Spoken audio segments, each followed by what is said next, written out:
Dan setiap malam jujur ya, aku tuh nangis terus guys, beneran ya, aku tuh nangis terus setiap malam. Karena apa? Nggak betah. Terus juga aku masih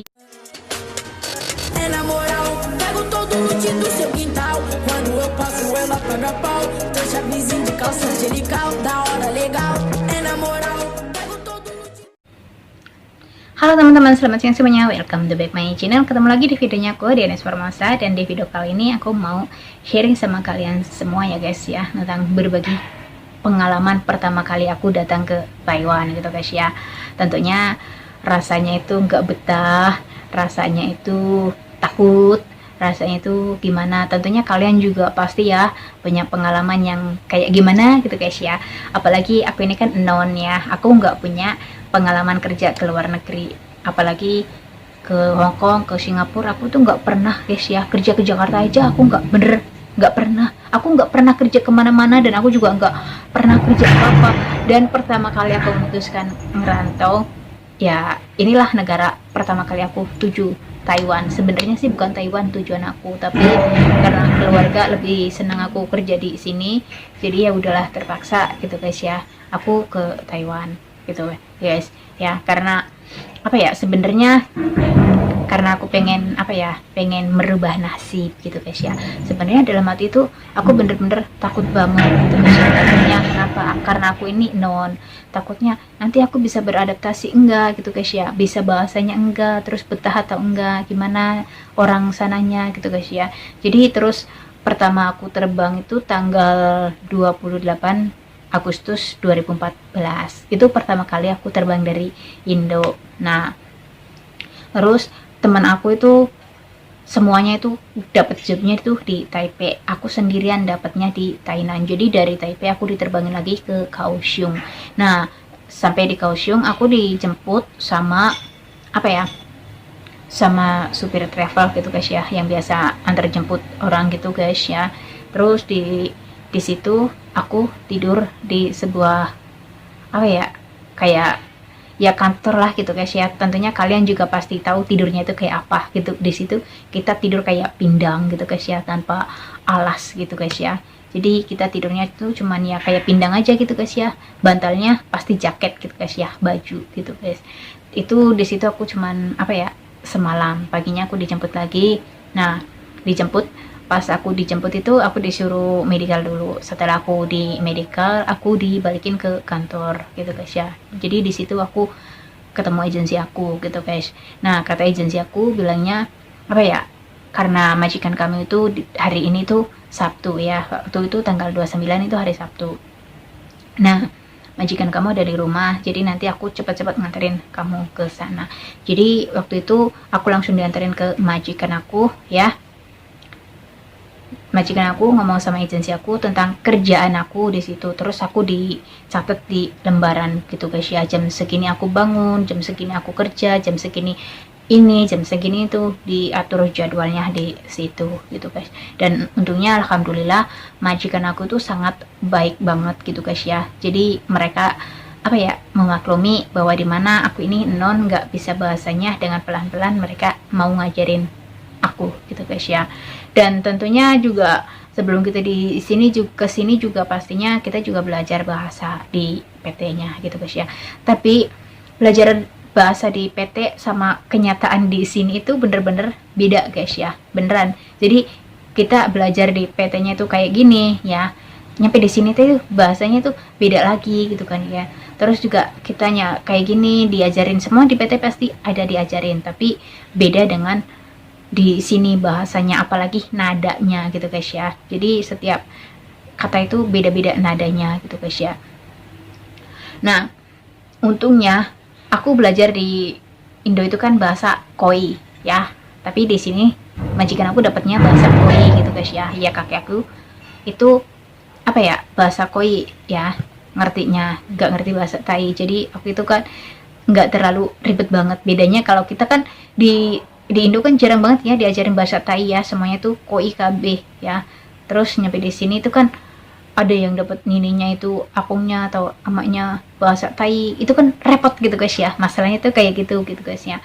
Dan alhamdulillahnya aku dapat bahasa Koi, tapi ya tetap aja ya zamannya aku dulu terbang itu kan ya, ke sini itu apa ya, nggak bawa HP gitu guys ya. Dan di situ aku cuman tinggal aku, kakek, Titi, terus yang masih kecil banget 1,5 tahun, sama majikan perempuan, majikan laki-laki. Serumah itu cuman berlima. Mereka itu sibuk kerja. Kalau jam 7:30 mereka itu berangkat kerja ya. Jam 6:30 mereka baru pulang. Di situ aku sama kakek aja gitu guys. Sedangkan kakeknya itu apa ya, nggak terlalu banyak ngomong gitu guys ya. Itu jadi itu yang jadi kendalanya kenapa aku belajar bahasanya itu agak lama, karena nggak ada orang yang bisa diajak berkomunikasi. Cepat kita bisanya berkomunikasi ya, karena ya bisanya bahasa itu ya karena kita itu apa ya, banyaknya berkomunikasi gitu guys ya sama orang gitu guys. Di situ aku nggak ada siapa-siapa yang bisa diajak ngomong, jadi bener-bener telat banget. Dan waktu itu majikan aku ya nyuruh aku ngambilnya apa, aku ngambilnya apa gitu guys ya. Jadi itu kayak gimana gitu guys, sampai majikan aku tuh ya sebenarnya mau marah, tapi ya karena dia memaklumi aku nggak bisa bahasa, jadi cuma bisa ngetawain sambil geleng-geleng aja gitu guys ya. Dan apa ya, terus rasanya itu bener ya, pengen balik aja gitu guys. Soalnya apa, yakin nggak betah aku di situ waktu itu ya, nggak betah banget ya. Apalagi ditambah nggak punya HP, nggak punya teman. Aku ditinggal di komplek, nggak ada teman, nggak apa ya. Kalau sekarang mah ya enak, terbang dari Indo itu langsung online. Aku sih nggak. Jadi kalau mamanya nggak ngerti bisa tanya sama teman-temannya, atau nggak bisa translate di Google. Zamannya aku dulu itu nggak guys. Aku udah dari Indonya aja nggak bawa HP, ditambah di sini nggak punya teman, majikannya sibuk kerja. Jadi ya apa namanya, sulit banget untuk berkomunikasi. Dan setiap malam jujur ya, aku tuh nangis terus guys, beneran ya, aku tuh nangis terus setiap malam. Karena apa, nggak betah. Terus juga aku masih teringat anak aku ya, jadi kalau malam itu inget anak-anak aku, terus inget ibu aku gitu guys ya. Dan beneran apa ya, nggak betah banget rasanya tuh, pengen pulang gitu guys ya. Nah terus udah satu apa ya, udah 6 bulan, ya, udah 6 bulan aku nyuri karena waktu aku di situ 6 bulan ada teman kerja di situ. Sebenarnya kerja di situ tuh udah lama, tapi pindah ke Kaohsiung ya, ke rumah yang satu lagi gitu guys ya. Terus dia balik lagi ke sini, jadi aku punya teman. Nah di situ baru 6 bulan aku nyuruh dia belikan aku HP gitu guys ya. Jadi aku bisa umpet-umpetan gitu sama majikan aku. Dan setiap kali aku telepon ibu aku ya, aku selalu ngomong, "Mak, aku pulang aja ya, aku nggak betah di sini," gitu guys ya. Apalagi kan punya majikan yang seumuran, rasanya tuh kayak apa sih gitu. Pasti kalian tahu rasanya gitu guys ya, perempuan itu seperti apa gitu guys, seperti bebek gitu kan ya, banyak omongnya kan. Karena kita nggak ngerti bahasanya, jadi pikirnya dia itu marah, padahalnya nggak tahu kan dia itu ngomong apa gitu guys ya. Ngertinya mereka itu ngomongnya banyak, terus suaranya itu agak keras, jadi kepikirannya itu dia itu lagi marahin aku gitu guys. Jadi rasanya itu linu banget gitu guys. Setiap kali telepon aku, "Mak, aku pulang ya, soalnya nggak betah banget di sini, majikannya itu rewel," gitu guys, sambil nangis kalau telepon. Beneran sambil nangis gitu. Terus ya setiap malam kayak gitu. Terus kalau kata ibu aku, kalau mamanya kamu pulang ya udah pulang aja, mungkin rezeki kamu bukan di situ gitu guys ya. Jadi ya udah nggak apa-apa, kalau mau pulang sih pulang aja, jangan dipaksain gitu guys. Tapi aku berusaha untuk mencoba lagi. Tapi ya udahlah, nanti kalau mamanya udah habis potongan. Waktu itu kan potongannya itu kan 9 bulan. Nah setelah 9 bulan aku ngomong lagi, "Mak, aku pulangnya nanti ya, kalau udah 1 tahun aku pulang aja," gitu guys. Ya ibuku ya kayak gitu, ya udah nggak apa-apa gitu guys ya. Terus sampai 1 tahun, udah 1 tahun, nanti ya mak pulangnya 1,5 tahun gitu guys ya, biar punya duit dikit gitu kan ya. Dan di situ pertama kali aku gajian itu cuman 4.500 waktu itu ya. Waktu zamannya 2014 itu 4.500. Aku itu nggak pernah ngambil gitu guys ya, paling ngambilnya itu 500 buat beli jajan aja gitu guys. 4.000-nya kirim ke Indo ya. Terus gajian lagi 5.500, 500-nya diambil, 5.000-nya kirim ke Indo gitu guys. Sampai terus gaji ketiganya itu 7.500, aku ngambil 500, 7.000-nya itu dikirim lagi ke Indo.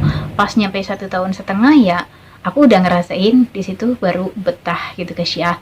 Maksudnya itu kan ya udahlah gitu ya, bisa betah lah gitu guys ya. Apalagi di situ kan aku pindah kerja ya, jadi pindah kerja banyak temen gitu guys ya. Ya meskipun aku nggak boleh berkumpul, tapi aku diizinin libur, terus aku juga bisa main HP meskipun ya kayak gitulah gitu guys ya.